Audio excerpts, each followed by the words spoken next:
I was a lot of things while reading this book. Bored was not one of them. But he's just not very nice. Such a good time. Such a good time. I'm pretty sure they kissed, and then maybe 10, 15 pages later, he was professing his undying love for her. It's a shit show.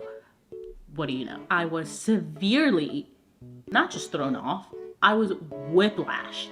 Some kind of game orchestrated by the fairy king. That came out of nowhere. I did not like this book. I would probably read anything and everything she ever puts out for the rest of her life and mine. Hello, welcome back. My name is Gigi and I want to talk to you about all of the books that I read in February. It's been an interesting, somewhat past 2 months. They haven't been the best, but I want to tell you about them nonetheless. I do have quite a bit of a list to talk to you about today, so I will try really hard to not ramble about each and every single one of these.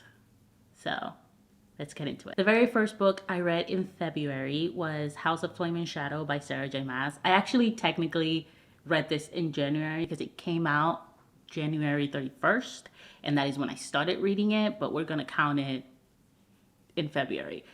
And where would I start with this one? It was incredibly chaotic and all over the place, as I expected, considering how House of Sky and Breath ended, and it's a Sarah J. Maas book. I know what I'm getting myself into for the most part. A lot happened.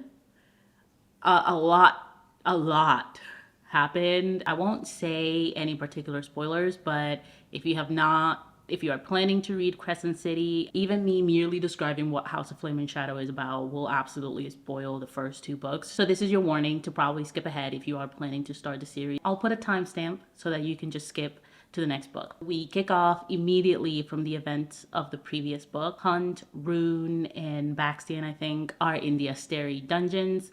Bryce is back in Prithian. The gang is back in Crescent City, not knowing anything that's happening. So everybody's spread out all over the place. It's a shit show.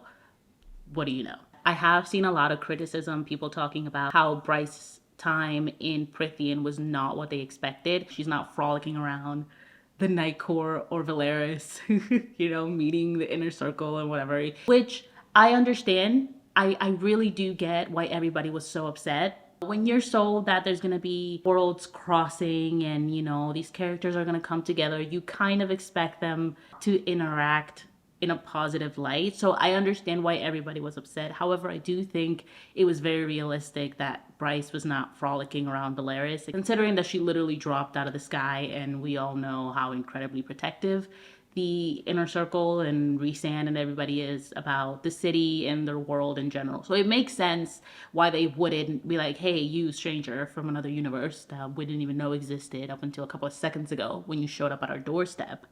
Want to come see the city? No. Overall, I don't think this was my favorite book in the series, if I'm being honest. I did like it. I had a good time. I just, plot-wise, I think that it was a little too overpacked, and I think that way too much was happening at once, which is saying a lot considering that this is the exact same way that the past 2 books have been. It was just so hard to focus on anything, and then so mmany characters were everywhere, and then we didn't even get any moments between Bryce or Hunt. If anything, they were kind of pissed at each other the majority of the book, because again, there was so much else to focus on. There will be one more book in the series, so I do hope that we get a more, not necessarily relaxed, because I do like the high stakes. It keeps me interested, it keeps me motivated. I was a lot of things while reading this book. Bored was not one of them. But I do hope that in the next book, everyone is not so spread out and we get to see them all actually interact with one another. And I don't know, maybe Bryce and Hunt go on a little vacation for once. The second book I picked up this month was The Very Secret Society of Irregular Witches. I have been wanting to read this for a very long time. Actually, if you watched my books I want to read in 2024 video, this was one of them. This is also my first official dive into cozy fantasy, and I had a good time with it. I get it, I get the hype now. I understand why we're all so enamored with this genre. This book is about our main character, Mika, who is a witch in a modern world where witches exist, but they are not known by the general public. They keep their identities very much secret. hence the title. And they're very strict about this. So not only do they keep their identity secret from non-witches, but also from witches as well. They are not friends. They don't interact with one another whatsoever. So for all of her life, Mika is very used to being completely and entirely by herself until one day someone reaches out to her and basically says, hey, we have these 3 little young witches here that we would like for you to train. If you can come over, live with us, and train our girls. And of course, at first she's like, absolutely not. But eventually she gives in and our story kicks off from there. We have our main male character who is the grumpy librarian of the house that she's gonna go work for. Here's the thing.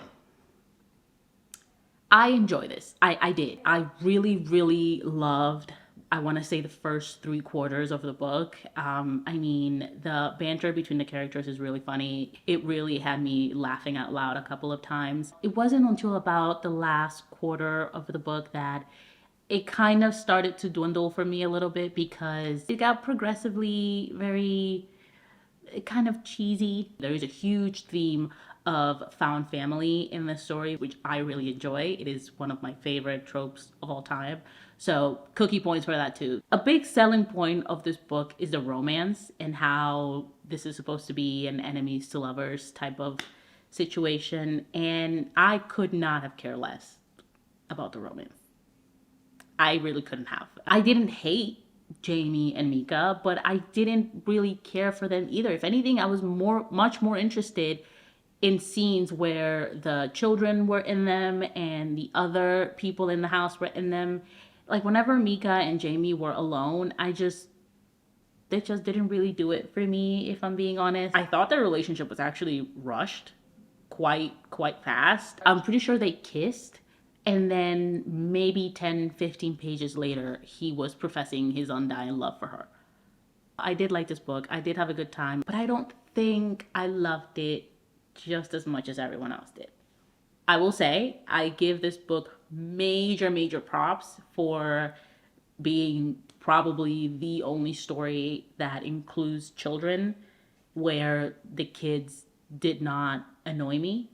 I love kids in real life. I have a lot of younger siblings. It's just that usually children in books tend to be very annoying, or they tend to be incredibly unrealistic. Like the way that they speak and the way that they interact with the other adults is just incredibly unrealistic, and you know that a child would never speak like that, especially one that young. This book did that perfectly. Truly, they were funny, they were witty, but they were still kids. They still acted like kids. So I give them that. I am looking forward to reading the next book in this series when it comes out sometime in March, I believe, maybe April. That is A Very Secret Society of Irregular Witches. Next, I had a very interesting time reading Parable of the Sower by Octavia E. Butler. I'm still deciding how I feel about it. I really don't know. I have a lot of mixed feelings.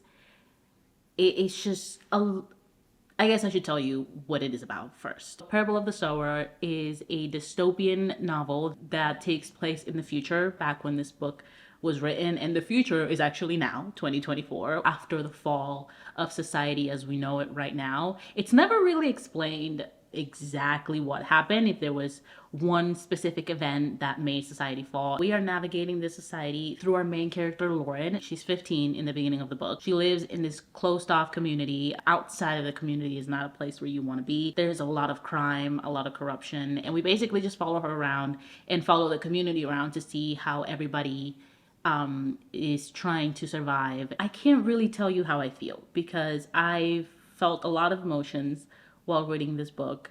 There were a lot of things that I liked about it, so I guess I should start with that. This was truly very different than anything I've read in a very long time. I don't think I've read anything dystopian since probably high school, maybe middle school. So this truly was a breath of fresh air in terms of everything that I've read. My camera is about to die. I will be right back. Slight angle change, sorry. I did have a lot of issues with this story. One of my biggest qualms being that, for me at least, it felt like this story was a little bit too all over the place. At first, we're following Lauren in this society and how the community lives and interacts with one another, and the role that everyone fills in order to make this community work. And that's like the first 100 or so pages, by the way. And then we have a shift where, okay, now it starts to be about Lauren and how she believes that her community is about to fall any day now and they need to prepare for that. She starts kind of going around scaring everybody, telling them, you know, we're all gonna die if we don't have a plan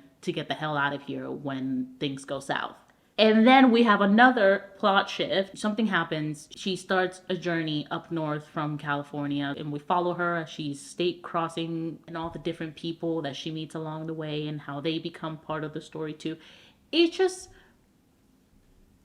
felt like it was a lot. I just wished that we would have stayed, or that we would have picked one and then kind of run along with that. The way that it started, that it was about her and her community and her neighborhood and how they're trying to succeed and move forward. I wish it would have stayed there, but it didn't. And we moved forward to potential apocalypse coming soon.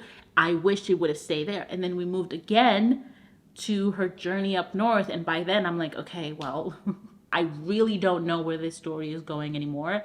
And I guess you can make an argument that in a post-apocalyptic world, nothing is predictable, nothing is stable, everything changes all the time.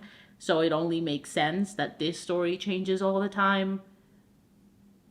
But no, I didn't like that. We meet a lot of characters along the way, especially once Lauren takes her journey up north. A lot of people come in and out of the story. A lot of people come in and stay in the story, become part of the main character squad. And yet you don't get to know any of them well enough in order to care for them. I was severely, not just thrown off, I was whiplashed. I won't go into too much detail because I don't want to spoil anything, but there is a very large age gap relationship between two characters in the story, 38-year age gap. So uncomfortable to read, and I am all for books really staying true to their themes. So I would have understood if there was some kind of, not necessarily build up, but maybe preamble to like, oh, it makes sense why something like this would happen between these two characters, but there wasn't. To me, it seemed like there was absolutely no point for it happening either. When I tell you it happened out of nowhere, it happened out of nowhere. That again did not serve any purpose to the main plot. It was just there. It was also in my 2024 reading list. It was one of my most anticipated reads actually of 2024, and I think I can say that I am very disappointed. I don't know if I would recommend it to you or to anybody for that matter either. That was Parable of the Sower. Next, I read one that I'm actually very excited to talk about, and that is One for My Enemy by Olivie Blake. I had such a good time. Such a good time. One for My Enemy takes place in modern day New York City, and it's about two rivaling family of witches. If that alone doesn't make you want to read this, I don't know what will. This is also a Romeo and Juliet inspired story. One of my favorite parts about this book was the dialogue. The dialogue between the characters was actually so good and so laugh out loud funny. There were certain points, I will say, where it started to get a little bit slow and a little bit repetitive. If you are in any way, shape, or form familiar with Romeo and Juliet, there were certain themes from the original play that were kind of overplayed a little bit during the story. This whole book, this whole story was so chaotic in such a fun way. We have a lot of characters. There's a big overall arching conflict, and everybody is kind of trying to solve it their own way. So we follow a lot of different people in their quest of trying to solve this problem, and it is so, again, so chaotic in such a fun way. There's a very nice little twist towards the end. It's not a huge plot twist, but it does really put the entire story into perspective, and it's a bit of like a oh moment that brings everything together that I really love. Because when your story is Romeo and Juliet inspired, it is very easy for it to get very predictable. And I really loved how Olivie Blake kind of gave us the Romeo and Juliet story that we're all so familiar with, but also put her own little spin to it that still stays true to the original story, but in a way that I don't know how to explain it. It was so good. go read this book. I really do hope that Olivie Blake continues in the story. There is a particular character called the Bridge that I loved so much, and I really hope that she continues in this world and makes a spin-off either for him or any other characters. She could easily make a couple more books in this universe. Next, I was taken down from my One from My Enemy high when I picked up none other than Throne of the Fallen by Kerri Maniscalco. I do think it's about time that Kerri and I split ways. I think we have given each other a lot of opportunities. We've given each other a lot of tries. We've really have put a lot of effort into this relationship, and it's just simply not working. And it's getting a little bit toxic at this point. So I do think it's time to let each other go. I did not like this book, like at all. I actually enjoyed Kingdom of the Wicked. Really enjoyed Kingdom of the Wicked and Kingdom of the Feared, or Cursed, whichever the second book was. The third book, DNF'd. I couldn't do it. The quality in writing, in plot, in everything just significantly declined by the third book. Maybe it was there all along. I don't think I've ever heard any positive reviews at all for Kingdom of the Wicked. I think that if I were to probably go back and reread them, I would realize that they're probably not that great, but I had a good time. Because I had such a good time with the first two books in the Kingdom of the Wicked series, I thought, you know, even though I did DNF the third Kingdom of the Wicked book, maybe, just maybe, I will love this one. You know, maybe it'll bring me back to the first Kingdom of the Wicked.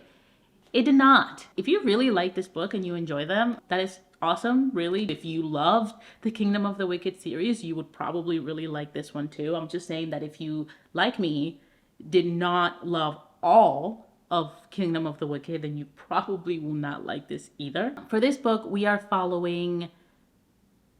Who are we following? Envy. We are following Envy and Camilla. Envy is in some kind of game orchestrated by the Fairy King.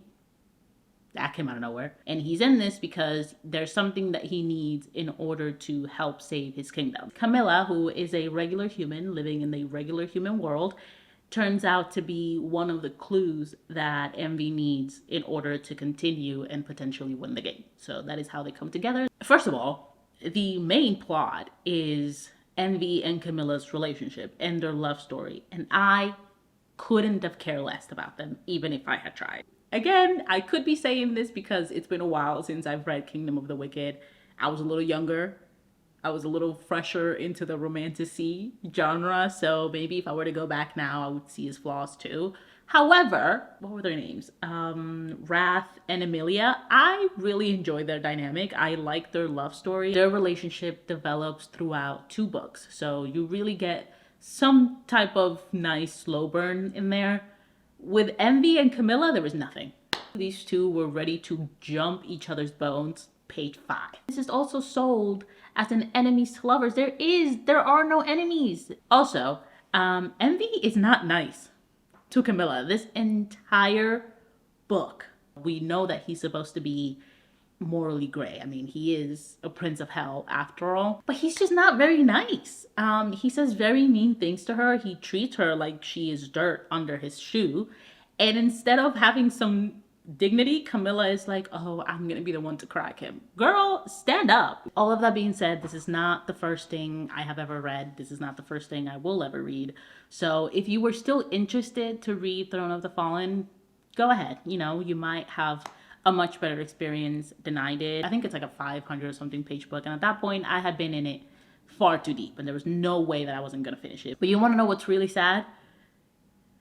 Is that I will probably read the next book. And it's because I really like this concept. 7 princes of hell and, you know, all of them finding their own love respectively. I really like this concept. I don't think it's being executed properly. And I think I'm gonna be a masochist and continue to read these books as they come out in hopes that one day, one of them will do this plot justice. That is Throne of the Fallen.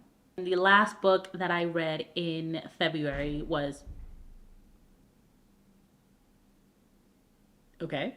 The last book I read in February was Galatea Galatea, I think it's how you say it, by Madeline Miller. This is a short story, a very, very short story. I think this book was like, where is it? It's right here. Let me get it for you. What I think it's really funny is that I ordered this through Barnes& and Noble online, and I was not expecting to get this. Look at how small she is. Really pretty though. But this is Galatea. Madeline Miller is truly one of my favorite authors of all time. So I would probably read anything and everything she ever puts out for the rest of her life and mine. If you're not familiar with Madeline Miller, she is known for her Greek mythology retellings. If you're not familiar with the Galatea original story, fear not. Neither was I. I'm simply going to tell you what this book is about. I have no idea how true it stays to the original story. This is about the story of Galatea and how she is a statue made by a man, carves her and falls in love with her. And I think he prays to the gods that they please turn her real. And they do. And we basically just follow her story and how kind of miserable her life has been since. The man that created her is not a good man at all whatsoever. She ends up having a child with this man. Years after their daughter is grown up, she tries to escape. He catches her trying to escape and puts her in this cell slash like convent place in the middle of nowhere. And that is where our story starts. I really enjoy this. I had a really good time. Like I said, it is 56 pages. So very short story. It was incredibly funny. I actually underlined quite a lot because I kept chuckling. After I was born, and maybe that is not the right word. If not, then I don't know what is. Woke? Hatched? No, that is worse. I am not an egg. I really did like this. I would recommend. Pick it up. It's only 56 pages. You'll have a good time, I promise. This is Galatea by Madeline Miller. Those are all the books that I read in February. This has been a very interesting. It's kind of been all over the place. I hope the beginning of your 2024 is going great. I hope you've had a much better reading January and February than I have. And I hope you have a great day wherever you are. Thank you so much for watching. My name is Gigi.